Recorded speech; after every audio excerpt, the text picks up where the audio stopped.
আহ, এই যে আপনি বলছিলেন যে মানে জনসমর্থনের কথা, ইনোভেশনের যে জরিপ যেটি সম্প্রতি প্রেস সচিবও খুব দেখালেন যে 78% মানুষ মনে করে এই সরকারের অধীনে সুষ্ঠু নির্বাচন হবে বা আস্থা রাখছে এই সরকারের উপরে। ওই ইনোভেশনের ঠিক ওই জরিপটাতেই দেখা যাচ্ছে যে বিএনপি এবং জামাতের ভোট গত 6 মাসে কমেছে এবং ভোট বেড়েছে, বেশ ভালোই পরিমাণে বেড়েছে আওয়ামী লীগের। আমি আসলে ওই প্রশ্নটা একটু ডাক্তার জাহেদকেও যেটি করছিলাম, যে ডাক্তার জাহেদ বলছিলেন যে তাদের হয়তো এখন এরকম একটা প্রস্তুতি নিতে হতে পারে, বা যদি তারা ভাবে সেরকম একটা জায়গায় যে তাদের একটা প্রতি বিপ্লব বা প্রাইজিং তারাও কেউ দিকে যাবে। আমি মাঝে মাঝে আওয়ামী লীগের নেতাদেরকে এই প্রশ্নটা করি যে তারা যখন বলেন এগুলো সব ষড়যন্ত্র হয়েছে, তখন আমি প্রশ্ন করি, ধরলাম যদি ষড়যন্ত্র হয়, ষড়যন্ত্র না করে আসলে উপায় ছিল কোনো? সাধারণভাবে নির্বাচন করার সুযোগ নাই, অতএব ষড়যন্ত্র না করে উপায়টা কি? মানে ক্ষমতা পরিবর্তনের বা নির্বাচন জয়ী হয়ে ক্ষমতায় আসার উপায়টা কি? এখন আওয়ামী লীগের সামনেও আসলে উপায়টা কি যদি ষড়যন্ত্র সহিংসতা না করার? কারণ অক্টোবর ঘিরে নাশকতার আশঙ্কা করছে, মরণ কামড় দিতে পারে আওয়ামী লীগ, এরকম খবর আসছে, আজকে যুগান্তরের হেডলাইন দেখছিলাম। আহ, তারা করবে কি এখন এই 20% লোক নিয়ে? জনাব আমি মুস্তাফিরুজ, আমি আপনার কাছ যেহেতু থেকে শুনবো, ডিবেটটা ওই জনাব জায়গায় ডাক্তার আসছে, জাহিদের কাছ থেকে শুনি। জি ডাক্তার জাহিদ। জি আমি মুস্তাফিরোজ ভাই যেটা বললেন এই প্রসঙ্গে আরো একটা কথা একটু বলতে চাই।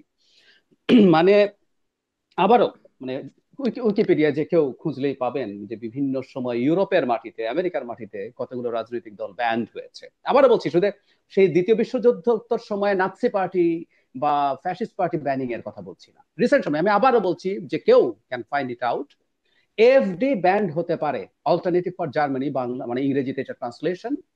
ওর 20% ভোট এবং গত 5 বছরে তার ডাবল হয়েছে সমর্থন। ওই আলাপ কিন্তু জার্মানিতে কেউ করছে না। জার্মানি আমাদের চাইতে গণতন্ত্রের দিক থেকে অনেক বেশি প্রতিষ্ঠিত, অনেক বেশি বিকশিত দেশ। এই হুম। আলাপ জার্মানিতে কেউ করছে না যে 20% লোকের ভোটাধিকার, তার অধিকার ক্ষুণ্ণ করা হয়েছে কিনা। ব্যাপারটা খুব কিন্তু সিম্পল। আবার ডক্টর ইউনুসকে থেকে কৌশলী হতে হচ্ছে, মানে পশ্চিমা আমরা বিশ্বে তো গিয়ে আসলে, কৌশলী উত্তর কিন্তু হতে দিতে পারে হচ্ছে। হতে পারে কারণ আমরা তো আসলে গরিব দেশ, আমাদেরকে চাপ দেওয়া যায়। আমি আপনাকে যে কথাটা বলছি, আমি আবারও বলছি, আমি বলছি না আওয়ামী লীগ এটা হয়েছে। আওয়ামী লীগ যদি সুষ্ঠু বিচারে প্রমাণিত হয় দল হিসেবে সে মানবতা বিরোধী অপরাধ করেছে, that's my point, have you got it? আমি যেহেতু সালিশ মানছি, আমি যেহেতু আইসিটি তে যাচ্ছি, আমি সালিশ মানলে যদি প্রমাণিত হয় যে আওয়ামী লীগ এটা করে নাই, আই উইল অ্যাকসেপ্ট ইট। যদি প্রমাণিত হুম। হয় যে সে এটা করেছে, তাহলে পৃথিবীতে বহু উদাহরণ আছে, ফর গড সেক। গণতন্ত্র মানে ক্রাইম এগেনস্ট হিউম্যানিটি করবে একটা দল, মানবতা বিরোধী অপরাধ করবে দলগত ভাবে, তাকে রাজনীতি করতে দিতে হবে। It's not democracy. কিন্তু এখন সেটা তো আপনি বলছেন ওই যে প্রমাণিত হলে তারপর, কিন্তু অবশ্যই নিয়মটা তাই, তো, আমি সেটাই আইনটা তো বলছি। এরকম যে প্রমাণিত হবার আগ পর্যন্ত সে ইনোসেন্ট। আমি জাস্ট একদম তাই, তর্কের খাতিরে কথাগুলো জিজ্ঞাসা একদম করছি। তাই, আমি আপনার সাথে দ্বিমত করছি না, কিন্তু আমরা কেউ বলছি যে আওয়ামী লীগ নিষিদ্ধ হতেই পারে না যেহেতু 20% সমর্থন আছে। That's a wrong argument. আমি এই আর্গুমেন্টটাকে চ্যালেঞ্জ করছি। আমাদের গ্লোবাল ট্রেন্ড মানে ডেমোক্রেসি মানে হচ্ছে ডেমোক্রেটিক ফ্রেমওয়ার্কের মধ্যে আপনাকে চলতে। যেমন আমি একটু অপ্রাসঙ্গিক হলেও বলি, রিসেন্টলি আমি এটা নিয়ে কথা বলছি। জামায়াতে ইসলামী বা অন্যান্য ইসলামী দল যদি বলে ক্ষমতায় গিয়ে আমি শরিয়া কায়েম করব, আমার যদি এক্সিস্টিং কনস্টিটিউশনের সাথে কনফ্লিক্ট করে, সে যদি আমাদের human declaration, universal declaration of human right নষ্ট করে, এবং অ্যাবভ অল, কারণ কোন শরিয়ার দেশ নেই পৃথিবীতে যেটাতে নির্বাচনী ব্যবস্থা স্বতঃস্ফূর্ত আছে, তো যদি সে নির্বাচনী ব্যবস্থা ধ্বংস করে, তাহলে আমি এই প্রশ্ন করছি ওই দলও আমার এখানে পলিটিক্স করতে পারবে কিনা। কারণ আমার এই কনস্টিটিউশনাল ফ্রেমওয়ার্কে, যদি কনস্টিটিউশনাল ফ্রেমওয়ার্কে সে রাজনীতি করে নির্বাচন করে ক্ষমতায় আসতে হয়, কতগুলো বেসিক্স তাকে মানতে হবে। এই কারণে আমি হিজবুত তাহরিরকে রাজনীতি করতে দেই না। কারণ ও বলছে আমি খেলাফত কায়েম করব, আমি তোমার এগুলোকে সবগুলোকে কুফরি মনে করি, নির্বাচন নির্বাচন, সেজন্য আমি বলছি তুমি রাজনীতি করতে পারো না। তার সমর্থন 30% হলে আমি আসলে দেব না। This is how it works. কিন্তু ওইখানে আসলে ক্লান প্রশ্ন, যখন মানুষ যদি আমেরিকাতে ভোট নিষিদ্ধ দিয়ে হয়েছিল, জামাতে ও ইসলামীকে নেয়, ঘোরভাবে যখন জামাত যদি সে তখন। বর্ণবাদী রাজনীতি করেছে,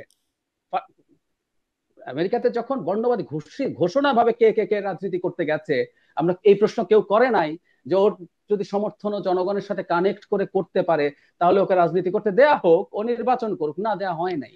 কারণ আমার হাতে যতদিন এই ডেমোক্রেটিক স্টেটের মানে কন্ট্রোল আছে, ততদিন পর্যন্ত আমার রুলস অফ দ্য গেম মেনে চলতে হবে। আর না মেনে চললে যেটা হয়, ইরানের রেভলিউশন হয়েছে, সেখানে রেভলিউশন করে সে তার মতো করে সরকার করে নিয়েছে। এর আগে বলশেবিকরা করেছে, চায়নাতে হয়েছে, তাদের মতো করে করে করবে। এখন আমি আওয়ামী লীগের ওই প্রশ্নে আসি। আমি সিম্পলি যেটা মনে করি, এখন যেটা হতে পারে, মুস্তাফিজ ভাই যেটা বলেছেন সেটা হলো, তারা যদি এবার না পারে, যদি তাদের আসলে সেই সক্ষমতা থাকে, এবার একটা ফেয়ার নির্বাচন হবে বলে আমি মনে করি। ইমরান খানের দল তেহরিক ইনসাফ গত নির্বাচনে, ওখানে তো অনেক রকম হিসাব আছে, ফিমেল সিটস আছে, আদার সিটস আছে, কিন্তু জেনারেল যে সিট, তাতে যে মুসলিম লীগ আছে যারা এখন ক্ষমতায়, তার চেয়ে বেশি সিট তারা পেয়ে গেছে ইন্ডিপেন্ডেন্ট হিসাবে। আওয়ামী লীগ এই কাজটা করতে পারে, সরকারের ফ্যাসিলিটেট করারও কিছু নাই। আওয়ামী লীগের যে মানুষজন যাদের বিরুদ্ধে যে ক্রাইটেরিয়া আছে পার্লামেন্টের সদস্য হওয়ার জন্য, যারা যেগুলো যেগুলো ফুলফিল করবেন, যারা ফেরারি থাকবেন না, তারা ইন্ডিপেন্ডেন্ট ইলেকশন করতে পারেন, করুক, আমি সেটা চাইও। অথবা কিন্তু সেটা এই কি তারা আলাপ আছে। করতে পারবেন? যেভাবে আসলে যে বলছিলেন, মোস্তফা ফিরোজও বলছিলেন আজকেই একজন সাবেক এমপির বাসায় হামলা হয়েছে, আমি মানে যখন নির্বাচন করতে যাবেন পারবেন তারা? পারতে হবে, আমরা এটার পক্ষে ফাইট করব। আমি এই যে বলছি যে যেহেতু এই জায়গাটা এখন এখানে আছে, তাদেরকে, শুধু সেটা না, যে কেউ ধরুন জেলে যারা আছে, যারা সরকারের কাস্টাডিতে আছে, পলাতক না, তারা যদি ইলেকশন করতে চান, তারা ইলেকশন করতে পারা উচিত, পারবেন তো। একইভাবে যারা ফেরারি থাকবেন না, যদি বাইরে পালিয়ে আছেন, তার বিরুদ্ধে যদি মামলা হয়, আপনি খুব ভালোভাবে জানেন যে নৈতিক স্থলনজনিত কারণে 2 বছরের অন্তত তার কনভিকশন হতে হবে অ্যাটলিস্ট লোয়ার কোর্টে।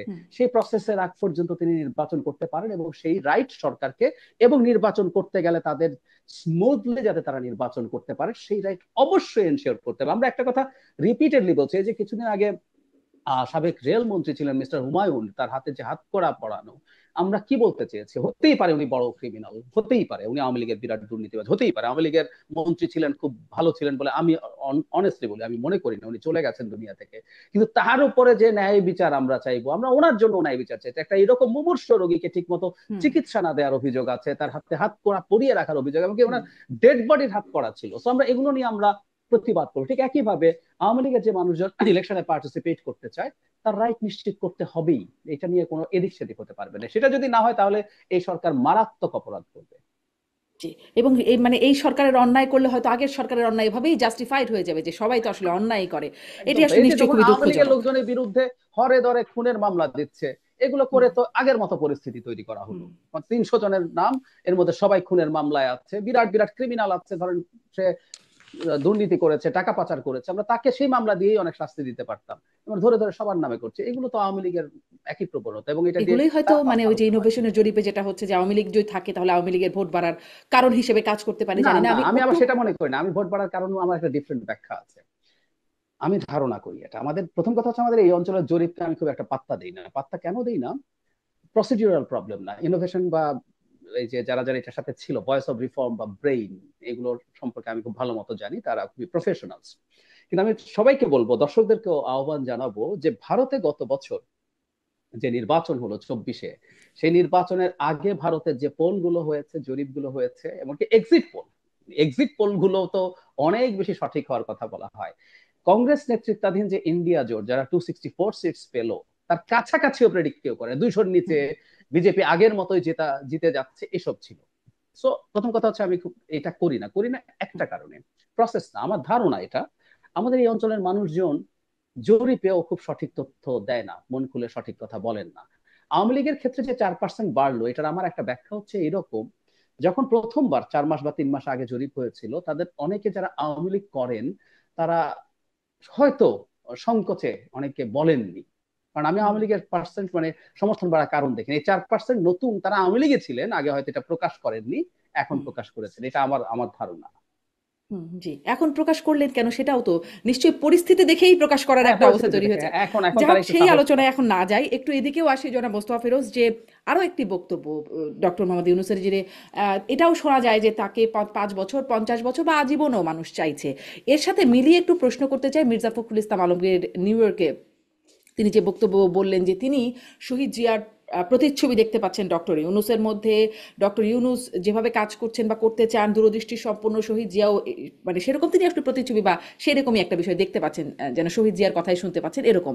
তো যদি তাই হয়, বিএনপি যার আদর্শ ধারণ করে, সেই আদর্শের একজন মানুষ যদি রাষ্ট্র ক্ষমতায় থাকে, তাহলে বিএনপি কেন নির্বাচন চাইছে আর কেন তাকে সরাতে হবে বলে, মানে বিএনপির জায়গাটাকে আপনি বুঝতে পারেন এই বক্তব্যের প্রেক্ষিতে?